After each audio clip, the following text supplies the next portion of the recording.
আসসালামু আলাইকুম। প্রিয় শিক্ষার্থীরা, আশা করি সবাই ভালো আছো। আজকে আমি তোমাদের সাথে বহুব্রীহি সমাস নিয়ে আলোচনা করব। আর তোমাদের যেহেতু সামনে পরীক্ষা, রমজানের পরপরই পরীক্ষা শুরু, আমি হয়তো সবগুলা টপিক আলোচনা করতে পারবো না। আমি চেষ্টা করব গুরুত্বপূর্ণ টপিক নিয়ে এতে ছোটোখাটো কিছু ভিডিও বানাতে পারি। আর তোমরা যারা নতুন এসেছো এই চ্যানেলে, তোমরা অবশ্যই চ্যানেলটাকে সাবস্ক্রাইব করে নেবে যদি ভিডিওটি ভালো লাগে। তবে ভিডিওটি তোমরা প্রথম থেকে শেষ পর্যন্ত দেখবে। আর ভালো লাগলে অবশ্যই সাবস্ক্রাইব করবে, বেল বাটনটা অন করে রাখবে যাতে পরবর্তী ভিডিওগুলো তোমরা পেতে পারো।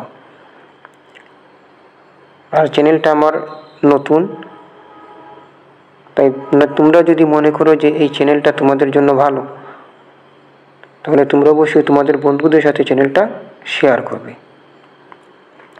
তাহলে আমরা চলে যাই বহুব্রীহি সমাসে। বহুব্রীহি মানে কি, এরকম কিন্তু কিছু এমসিকিউ প্রশ্ন মাঝে মধ্যে চলে আসে যে বহুব্রীহি শব্দের ব্রীহি শব্দের অর্থ কি। ব্রীহি শব্দের অর্থ হচ্ছে ধান। ধান, ব্রীহি শব্দের অর্থ কিন্তু ধান। তার মানে বহুব্রীহি মানে, বহু মানে অনেক, আর ব্রীহি মানে দান, অনেক দান। এর আগে আমরা জেনে নিই যে বহুব্রীহি সমাস কাকে বলে, তাহলে এটা বুঝতে সুবিধা হবে। যে সমাসে পূর্বপদ বা পরপদ কোনোটির অর্থ না বুঝিয়ে অন্য কিছু বোঝায় তাকে বহুব্রীহি সমাস বলে। অনেক সময় এই লেখা দেখি বা শুনি আমরা একটা বুঝে থাকি, কিন্তু আসলে এর অর্থটা এটা না বুঝিয়ে ভিন্ন আরেকটা অর্থ বোঝায়। এ ধরনের সমাসকেই বলে বহুব্রীহি সমাস। যেমন আমরা এই বহুব্রীহি শব্দটা দিয়ে আমরা একটা উদাহরণ দেখি যে বহুব্রীহি মানে কি। বহুব্রীহি হচ্ছে বহু যে, বহু ব্রীহি যার। ব্রীহি অর্থ দান, বহু মানে অনেক, যার অনেক দান আছে। বহুব্রীহি মানে অনেক দান। এই অনেক দানকে কিন্তু বহুব্রীহি সমাস বলে না। এই অনেক দানের মালিক যে, তাকেই বলে বহুব্রীহি। অর্থাৎ বহু ব্রীহি আছে যার, অর্থাৎ বহু দান যার আছে সেই দানের মালিককে বলে বহুব্রীহি। মানে আমরা বহুব্রীহি বলতে আমরা বুঝি যে অনেক দান, এই অনেক দানকেই আমরা বহুব্রীহি মানে বুঝতে পারি। কিন্তু আসলে বহুব্রীহি মানে অনেক দান নয়, বরং বহুব্রীহি মানে এই অনেক দানের মালিক যে, সেই বহুব্রীহি। তার মানে কি বোঝালো, বহু প্রথম পদ, ব্রীহি শেষ পদ, কিন্তু কোনোটাই না বুঝায় না, অনেকও বুঝায় না, দানটাও বুঝায় না, বরং দানের মালিককে বুঝায়। এটাই বহুব্রীহি সমাস। যেমন বউ ভাত পরিবেশন করে যে অনুষ্ঠানে, বউ ভাত বউ ভাত পরিবেশন করে যে অনুষ্ঠানে তাকে বলে বউ ভাত। এখন এই বউ ভাত বলতে এই ভাতকে এই বউ ভাত বলে না, বরং যে অনুষ্ঠানের মধ্যে বউ ভাত পরিবেশন করে, এই যে বউ ভাত পরিবেশন করে যে অনুষ্ঠানে, এখানে বউও না ভাতও না, এখানে সমাজটা কোনটা, কোন অর্থটা বোঝাচ্ছে, এই অনুষ্ঠানের কথা বোঝাচ্ছে, যে এই অনুষ্ঠানের নামটাই হচ্ছে কি, বউ ভাত। বউ ভাত অনুষ্ঠান, অর্থাৎ বউ ভাত পরিবেশন করে যে অনুষ্ঠানে, সেই অনুষ্ঠানের নাম হচ্ছে বউ ভাত। বউ হাত দিয়ে যে ভাত ধরে বা ভাত পরিবেশন করে, সেই ভাতকে বউ ভাত বলে না, বরং এই বউ ভাতটা যে অনুষ্ঠানে পরিবেশিত হয় সেই অনুষ্ঠানকেই বলে বউ ভাত অনুষ্ঠান। লাঠিতে লাঠিতে যে যুদ্ধ, লাঠালাঠি, এখানে লাঠিতে লাঠিতে যে যুদ্ধ তাকে বলে লাঠালাঠি। আচ্ছা, যাই হোক, এখন আশা করি তোমরা সমাজটা বুঝতে পেরেছো যে বহুব্রীহি সমাস কাকে বলে। অর্থাৎ পূর্বপদ বলো বা পরপদ বলো, পূর্বপদ এবং পরপদ কোনোটির অর্থ বোঝায় না, বরং ভিন্ন আরেকটি অর্থ বোঝায়, তাকেই বলে বহুব্রীহি সমাস। আমরা খটা দেখি একটু, যে পূর্বপদ বিশেষণ এবং পরপদ বিশেষ্য হলে তাকে সমানাধিকার বহুব্রীহি বলে। পূর্বপদ বিশেষণ এবং পরপদ যদি বিশেষ্য হয়, বিশেষ্য আমরা জানি এটা কি। বিশেষণ মানে কোনো দোষ, গুণ, পরিমাণ, অবস্থা, সংখ্যা এগুলো বোঝায়। আর বিশেষ্য মানে কোনো কিছু নাম বোঝায়, তাকে সমানাধিকার বহুব্রীহি বলে। যেমন এক গো যার, এক গো যার, এক গুই, অর্থাৎ এক গো মানে কি, একটাই বুঝে, আর কোনো কিছু সে যা বলে সেটাই বুঝে, এটাই এক গো যার, এক গো। এই একটা কিতা, এক গো যার, এই এক গো, এই একটা হচ্ছে বিশেষণ, একটা সংখ্যা বোঝায়। গো মানে কি? বিশেষ্য। তো এই বিশেষ্য এবং বিশেষণ, এটা হচ্ছে বিশেষ্য। গো মানে, গোটা হচ্ছে বিশেষ্যের একটা নাম, অর্থাৎ এক ধরনের একগুঁয়েমি স্বভাব।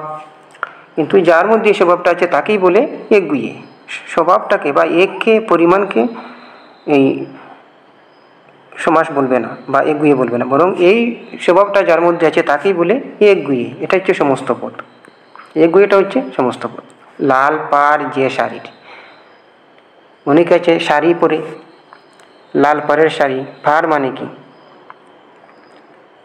শাড়ি, আমরা আমাদের সিলেটি ভাষায় এই শাড়ির যে পাড়, এটাকে বলে ডুরা, লাল ডুরা। এখানে হয়তো অনেক জেলার অনেকে আছো, অনেক বিভাগের অনেকে আছো, ডুরা বুঝবে না। শাড়ির নিচ দিয়ে দুই পাশ দিয়ে যে এই পাড়ের মতো থাকে, এটাকেই বলে পাড়। অর্থাৎ এই পাড়টা লাল থাকে, নীল থাকে, কালো থাকে, বিভিন্ন ধরনের রঙের থাকে। কিন্তু যে শাড়ির পাড়টা লাল, যেমন বিয়ের শাড়ি আছে লাল পেরে শাড়ি, এটাকেই বলে লাল পেরে।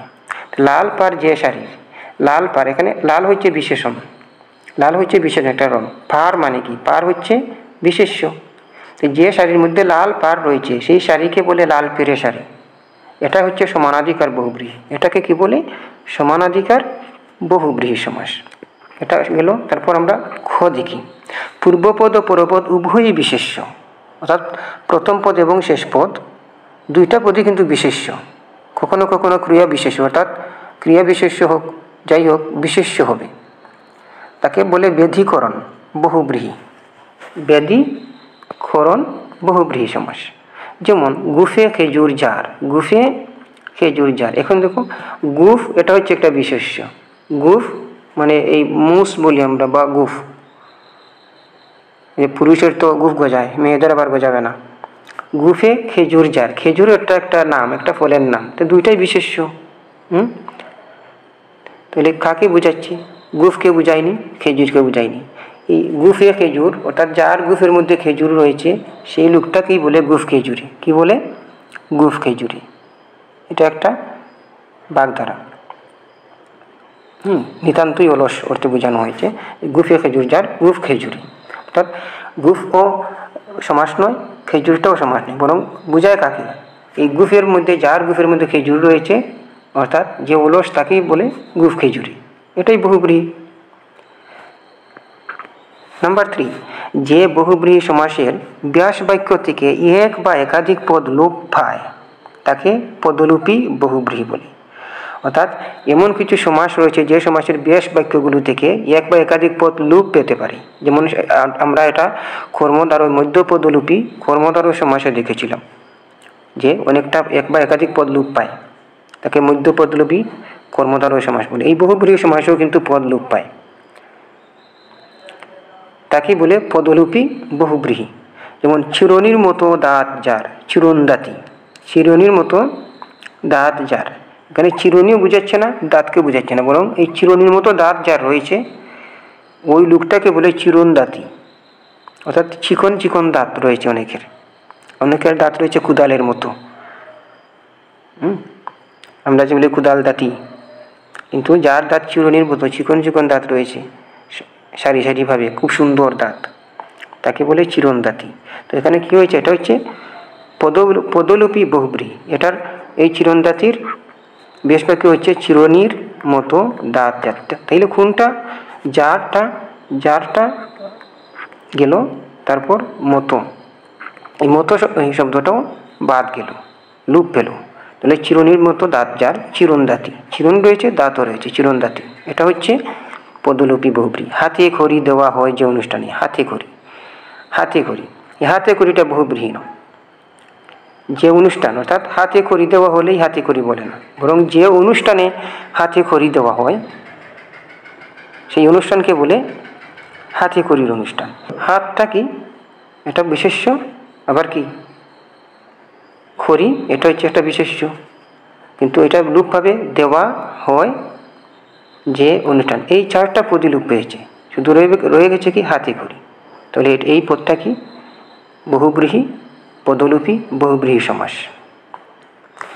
তারপর পারস্পরিক ক্রিয়ায় কোনো অবস্থা তৈরি হলে ব্যতিহার বহুব্রীহি হয়। পারস্পরিক মানে কি? দুইটা ক্রিয়া রয়েছে। পারস্পরিক ক্রিয়ায় কোনো অবস্থা তৈরি হলে ব্যতিহার বহুব্রীহি বলে। পারস্পরিক মানে কি? এক অপর বোঝায়। এরকম কিছু ক্রিয়া রয়েছে যে একাধিক ক্রিয়া, একটার সাথে আরেকটার এরকম যদি একটা দ্বন্দ্ব বা এরকম কিছু অবস্থা তৈরি হয় তাকে বলে ব্যতিহার বহুব্রীহি। যেমন হাতে হাতে যে যুদ্ধ, হাতে হাতে যুদ্ধ, দুই হাতে তো আর একটা যুদ্ধ হয় না, প্রতিটা হাতই কর্মে মশগুল থাকে। তোমার হাত এবং যার সাথে লড়াই লেগেছ তার হাত, দুই হাতেই কিন্তু কর্মে ব্যস্ত, যুদ্ধে বা লড়াইয়ের কর্মে ব্যস্ত। দুইটা ক্রিয়া, পারস্পরিক ক্রিয়া হচ্ছে। তুমি তাকে মারছো, সে তোমাকে মারছে। তুমি তার চুলে ধরেছ, সেও তোমার চুলে ধরেছে। এখানে কিন্তু পারস্পরিক কর্মের মধ্যে একটা অবস্থা তৈরি হচ্ছে। এটাকেই বলে হাতে হাতে যে যুদ্ধ, তাকে বলে হাতাহাতি। কানে কানে যে কথা, কানাকানি, একজন আরেকজনের কানে কানে কথা বলছো, সেটাই কানাকানি। আশা করি এগুলো বুঝতে তেমন কোনো সমস্যা হবে না তোমাদের। তারপর যে বহুব্রীহি সমাসের সমস্যামান পদের পূর্বপদের বিভক্তি অক্ষুণ্ণ থাকে। অক্ষুণ্ণ থাকে, অক্ষুণ্ণ মানে কি? বিলুপ্ত হয় না। এই অক্ষুণ্ণ হওয়া থাকা বা এই বহাল থাকাকে অলুক বলে। আমরা দ্বন্দ্ব সমাসে দেখেছি যে দ্বন্দ্ব সমাসে যে বিভক্তি রয়েছে, বিভক্তিটা অক্ষুণ্ণ থাকে, তাকে বলে অলুক দ্বন্দ্ব। এরকম সমাস আমরা দেখেছি। তোমরা আগের পার্টটা যদি পড়ো বা আগের ভিডিওগুলো দেখতে পাবে, আমি এগুলো আলোচনা করেছি। তো কিছু কিছু বহুব্রীহি সমাস রয়েছে যেগুলো সমস্যমান পদের পূর্বপদের বিভক্তি যে থাকে, বিভক্তিটা অক্ষুণ্ণ থাকে, বিলুপ্ত হয় না, তাকে অলুক বহুব্রীহি। যেমন গায়ে এসে পড়ে যে, গায়ে পড়া, গায়ে এসে পড়ে যে, তাকে বলে গায়ে পড়া। তো এখানে গায়ে, গা এ, গা মানে শরীর বা দেহ, গা এ মানে শরীরে এসে পড়া, মানে গায়ে পড়া।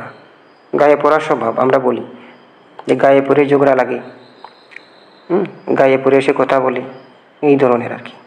তো গায়ে, এই জন্য গা এই বিভক্তিটা কিন্তু রয়েছে, এটা বিলুপ্ত হয় নাই। সুতরাং এটা হবে অলুক বহুব্রীহি। খানে খাটো যে, খানে কাটো, খানে কাটো যে, খানে কাটো।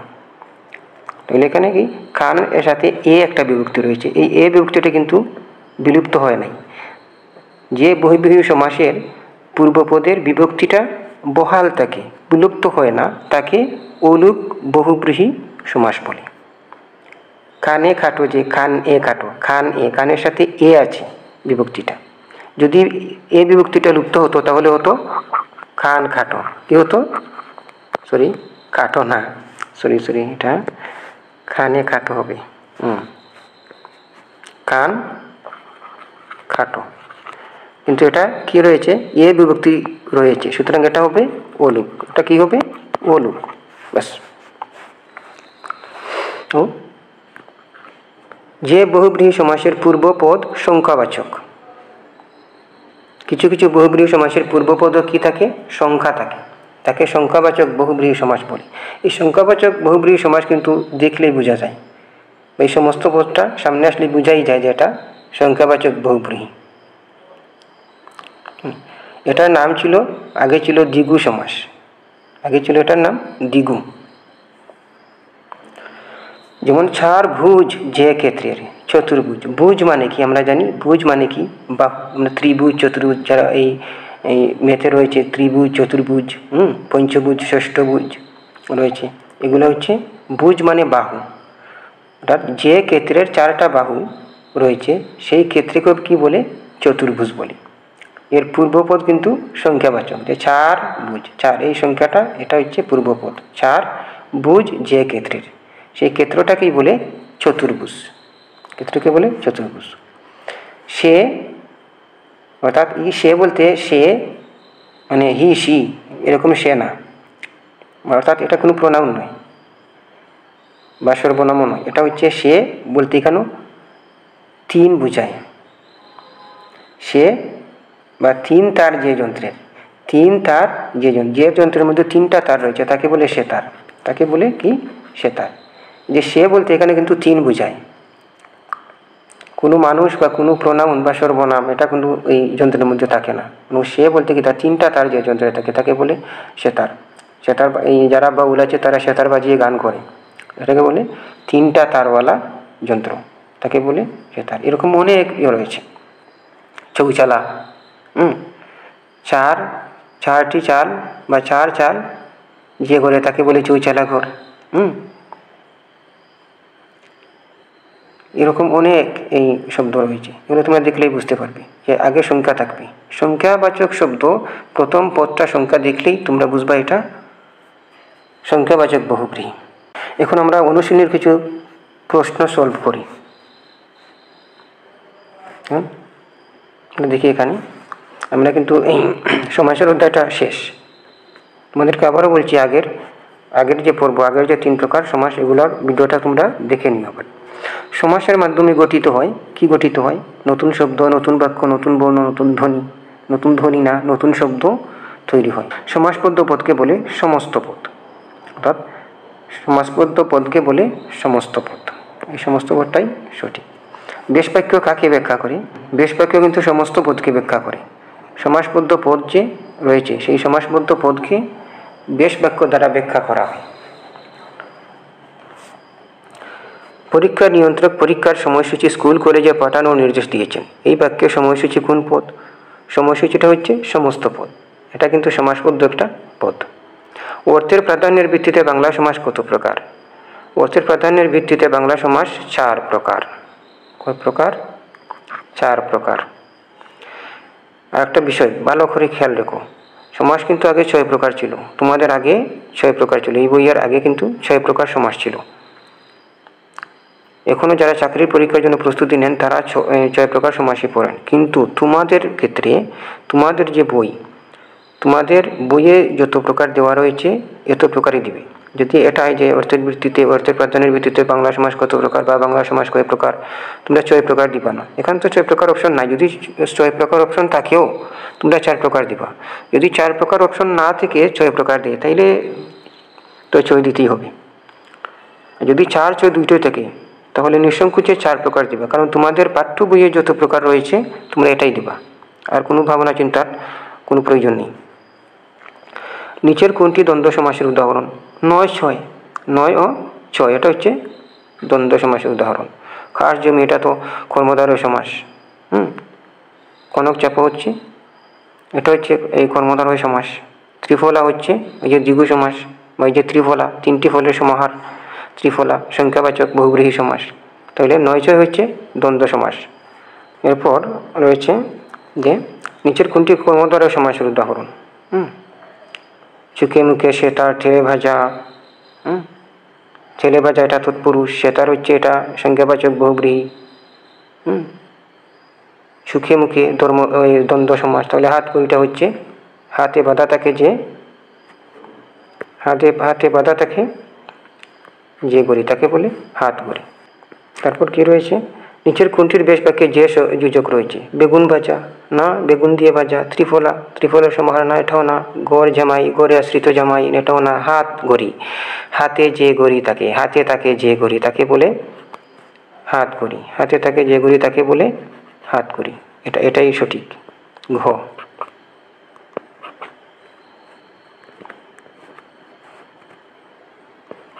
হাতে থাকে যে গড়ি তাকে বলে হাত গড়ি।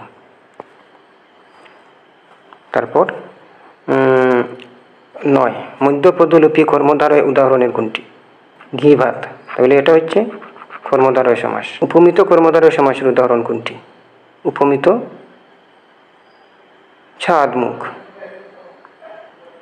মুখ চন্দ্রের না, এটা হচ্ছে চাঁদ মুখ। উপমিত কর্মধারয় কীভাবে হয় সেটা তোমরা অবশ্যই দেখে নিবে। নিচের কোনটিতে উপমেয় পদের সাথে উপমান পদের অভেদ কল্পনা করা হয়েছে? মন, রূপ, মাঝি। রূপক কর্মধারয় সমাস, মন, মাঝি। মনকে মাঝি রূপে কল্পনা করা হয়েছে, অভেদ বা অভিন্ন। বিভক্তি লোপ পাওয়া তৎপুরুষ সমাসের উদাহরণ কোনটি? ছেলে ভুলানো, ছেলেকে ভুলানো ছিল, হয়েছে কি? ছেলে ভুলানো, তাহলে এটাই বিভক্তি লোপ পাওয়া তৎপুরুষ সমাসের উদাহরণ। আর বাকি ঠেলে ভাজা, ঠেল দিয়ে ভাজা কর্মধারয় সমাস। গরুর গাড়ি, এটা কিন্তু বিভক্তি লোপ পায়নি, বিভক্তি জায়গায় রয়েছে, এর বিভক্তি রয়েছে। হাতে কাটা, এটাও বিভক্তি রয়েছে। আর লুপ পেয়েছে হচ্ছে ছেলে বলে অনুশব্দটিতে। নিচের কোনটি অলুক তৎপুরুষ সমাসের উদাহরণ? অলুক মানে কি? অলুক মানে যে তৎপুরুষ সমাসের প্রথম পদের এই বিভক্তি অক্ষুণ্ণ থাকে বা লুপ্ত হয় না। যেমন গ্রাম ছাড়া এটা হবে না, কাশ পাকা হবে না, ধান খেতে হবে না, গরুর গাড়ি, গরুর সাথে এর বিভক্তি রয়েছে, এই এর এটা যুক্ত থাকা, এটা কিন্তু বিলুপ্ত হয়নি, তাই এটা অলুক তৎপুরুষ সমাস। 14 নম্বর, কোন সমাসে পূর্বপদ ও পরপদের কোনটির অর্থ না বুঝিয়ে অন্য কিছু বোঝায়? এটাই তো আমরা পড়লাম যে পূর্বপদ পরপদ কোনটার অর্থ না বুঝিয়ে অন্য কিছু বোঝায়, সেটা হচ্ছে বহুব্রীহি সমাস। এটা কি বহুব্রীহি সমাস। 15, যে বহুব্রীহি সমাসের সমস্ত পদে পূর্বপদের বিভক্তি অক্ষুণ্ণ থাকে তাকে কি বলে? আমরা শেষে পড়েছিলাম যে বহুব্রীহি সমাসে পূর্বপদের বিভক্তি লুপ পায় না, বরং বহাল থাকে, তাকে কি বলে? অলুক বহুব্রীহি। আগের ভিডিওগুলো তোমরা আবারও দেখবে। আর আমার এই চ্যানেলের প্লেলিস্টে কিন্তু আগের ভিডিওগুলো আছে, প্লাস অনেক কবিতার ব্যাখ্যা এবং মূল বক্তব্য রয়েছে, ওয়ার্ড টু ওয়ার্ড ব্যাখ্যা বিশ্লেষণ রয়েছে কবিতাগুলোর, এগুলো তোমরা দেখতে পারো। ভালো থেকো। পরবর্তী অন্য কোনো ভিডিওতে আবারও তোমাদের সাথে কথা হবে। তো আজকে এই পর্যন্তই রইল।